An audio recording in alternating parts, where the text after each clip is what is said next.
بسم الله الرحمن الرحيم الحمد لله رب العالمين وصلى الله على سيدنا محمد النبي الأمين وعلى آله وصحبه والتابعين وبعد أيها الملأ الكريم السلام عليكم ورحمة الله وبركاته.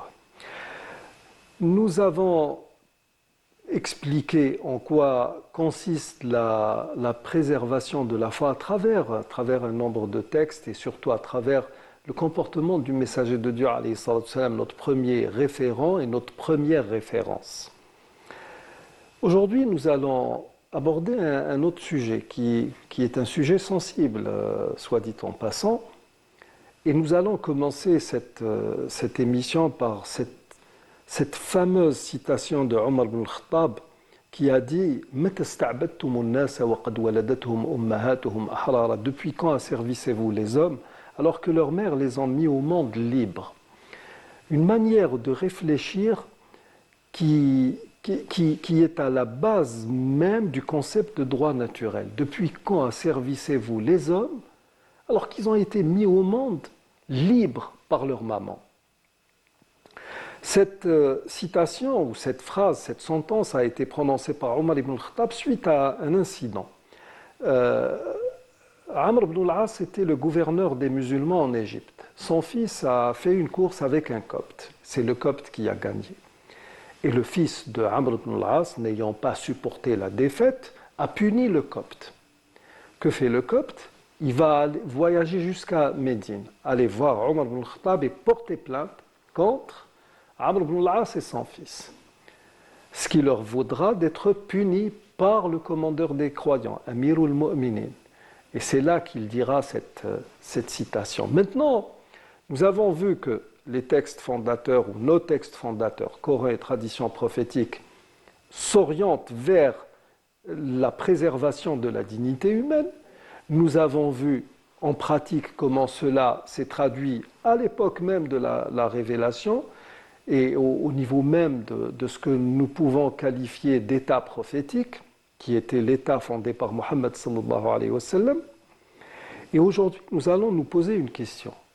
Si telle est la réalité de l'islam, pourquoi l'islam n'a-t-il pas aboli l'esclavage? Beaucoup de gens nous le disent. Attendez, dans votre Coran, à plusieurs reprises, on a le tahrir ou raqaba, donc affranchir un esclave,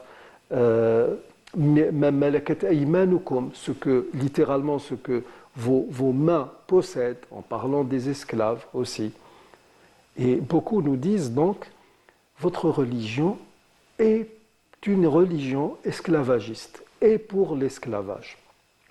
Ce qui est totalement faux.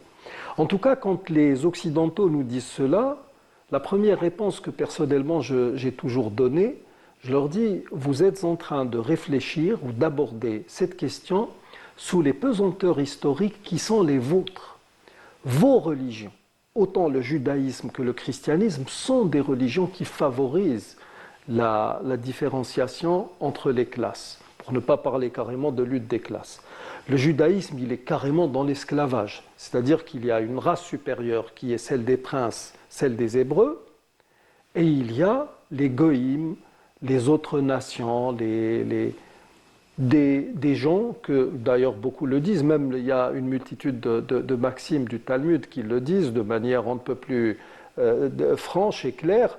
Dieu a créé les êtres humains, ou bien le reste du genre humain, avec cette apparence humaine, alors qu'ils sont des animaux en réalité, juste pour ménager la susceptibilité du juif, du prince, comme il est dit dans certains textes. Alors, ce qu'il faut savoir, alors l'islam, c'est vrai que l'islam n'a pas aboli l'esclavage par un verset, par un décret. Mais l'islam a mis fin à cette pratique de manière admirable, dans la mesure où, quand l'islam est venu, cette pratique était un peu plus courante, elle était un peu plus normale. Et là encore, j'ouvre une parenthèse. Je me souviens dans bon nombre de mes conférences en Occident, quand je disais cela, on me disait oui, ça c'est trop facile, oui, c'était accepté, c'était une pratique courante, normale. Mais attendez, Quand il y a eu le crime, le meurtre de ce noir aux États-Unis par des policiers et que l'on a commencé à avoir un peu partout dans le monde ce slogan Black Lives Matter, ça veut dire que même les vies des Noirs ont un sens ou bien doivent être prises en considération. Quand en Europe ou aux États-Unis, on a commencé à déboulonner les statuts de certaines personnalités qui étaient considérées comme des esclavagistes, etc., on a commencé à voir la presse occidentale nous dire « Oui, mais attendez, il ne faut pas s'attaquer à Lafayette, il ne faut pas s'attaquer à Lincoln, il ne faut pas s'attaquer à un tel. » Parce qu'à l'époque, c'était une pratique tout à fait courante, tout à fait normale. Ces gens-là étaient esclavagistes par la force des choses, en quelque sorte. Quand nous, musulmans, nous défendons, ça devient du n'importe quoi. Quand eux font du n'importe quoi, ça devient un argument à prendre en considération. Alors l'islam, qu'est-ce qu'il a fait? L'islam a commencé tout d'abord par exhorter ceux qui avaient des esclaves à un bon comportement. Nous avons un hadith rapporté par le Bukhari et l'imam Ahmed d'après Abu Dharr al-Ghifari radiyallahu anhu, le messager de Dieu alayhi salam disait à ses compagnons: vos esclaves sont comme vos frères. Quiconque dispose de l'un de ses frères doit le nourrir de ce dont il se nourrit lui-même et le vêtir de ce dont il se vêt lui-même. Ne leur demandez pas de ce qui dépasse leur capacité, et si vous le faites, alors aidez-les. Il dit ensuite que nul d'entre vous ne dise « voici mon serviteur » ou « voici ma servante », qu'ils disent « voici mon garçon, voici ma fille ». Donc un bon comportement déjà en premier lieu. Ensuite, l'islam a fait de l'affranchissement des esclaves quelque chose d'un peu plus méritoire. Et là, nous avons, par exemple, dans les aumônes légales, l'aumône annuelle, zakatul haoul, parmi les ayants droit, nous avons les gens qui sont là, qui veulent racheter leur liberté. Innama sadaqatu lil fuqara'i wal masakini wal 'amilina 'alayha wal mu'allafati qulubuhum wa fi ar-riqabi wal gharimina wa fi sabilillahi wa ibn sabili faridatan min Allah wallahu 'alimun hakim. Les aumônes légales ne sont destinées que pour les pauvres, les indigents, ceux qui y travaillent, ceux dont les cœurs sont à gagner ou à rallier à l'islam, l'affranchissement des jougs. Donc, tout comme on doit donner ou on peut donner une aumône à un pauvre ou à un indigent, on peut la donner aussi à quelqu'un qui a envie de racheter sa liberté. J'expliquerai plus tard comment la chose se fait. Dans le domaine des expiations, le kfarat, nous avons, par exemple, pour le jeûne de Ramadan, par exemple, quelqu'un qui rompt son jeûne délibérément, sans raison licite. La première mesure, ou l'une des mesures, c'était l'affranchissement d'un esclave. Nous avons ça dans un fameux hadith rapporté par l'imam Malik, rapporté par le Bukhari et Muslim, d'après Abu Hurayrata, entre autres, où un homme est venu dire au messager de Dieu: j'ai péri. Pourquoi as-tu péri? J'ai eu une relation intime avec ma femme pendant la période d'abstinence. Et là, le messager de Dieu, alayhi salatu salam, lui suggère 3 mesures expiatoires. La première, c'était l'affranchissement d'un esclave. Cet affranchissement des esclaves, il intervient aussi de manière obligatoire lorsqu'il y a un homicide involontaire. وَمَا كَانَ لِمُؤْمِنٍ أَن يَقْتُلَ مُؤْمِنًا إِلَّا خَطَأً وَمَنْ قَتَلَ مُؤْمِنًا خطأ فتحرير رقبة مسلمة ودية مسلمة إلى أهله. Il n'appartient pas à un croyant de tuer un autre croyant, si ce n'est par erreur. Quiconque tue par erreur un croyant, qu'il affranchisse alors un esclave croyant et remette à sa famille le prix du sang.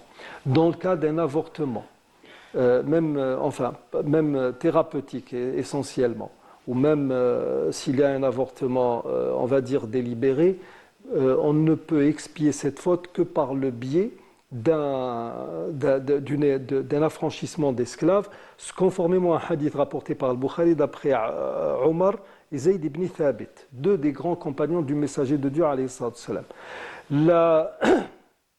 L'expiation d'un esclave intervient aussi dans ce que nous appelons al-dihar.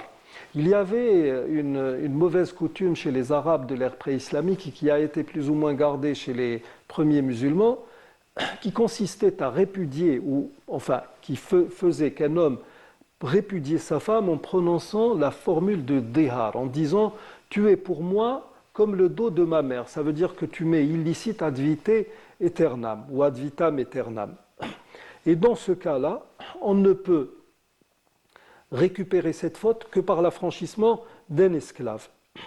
Aussi, dans le parjure, par exemple, là où il est dit لا يؤاخذكم الله باللغو في أيمانكم ولكن يؤاخذكم بما عقدتم الأيمان فكفارته إطعام 10 مساكين من أوسط ما تطعمون أهليكم أو كسوتهم أو تحرير رقبة فمن لم يجد فصيام 3 أيام ذلك كفارة أيمانكم إذا حلفتم. Donc, quand quelqu'un fait un parjure, il est dans l'obligation donc de procéder là par ordre, par une certaine mesure, il y a un modus operandi en fait. Les mesures expiatoires vont intervenir par ordre de priorité.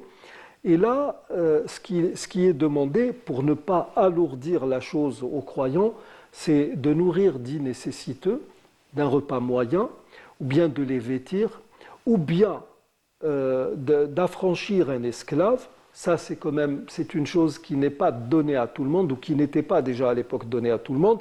Et ce n'est que quand on ne trouve rien que l'on doive jeûner 3 jours consécutifs. Et là encore, cette manière de faire s'intègre parfaitement dans cette logique qui vise à préserver la dignité des êtres humains. C'est-à-dire que nous allons commencer par des modes expiatoires qui vont apporter quelque chose, un bienfait à autrui, plutôt qu'être le seul à expier la faute et à en profiter de manière individuelle. Voici donc un certain nombre de mesures qui indiquent que tout a été fait religieusement parlant pour aller vers cette tendance qui vise à affranchir les gens. Nous arrivons au terme de cette émission. Je vous remercie d'y avoir prêté attention. Assalamu alaikum wa rahmatullahi wa barakatuh.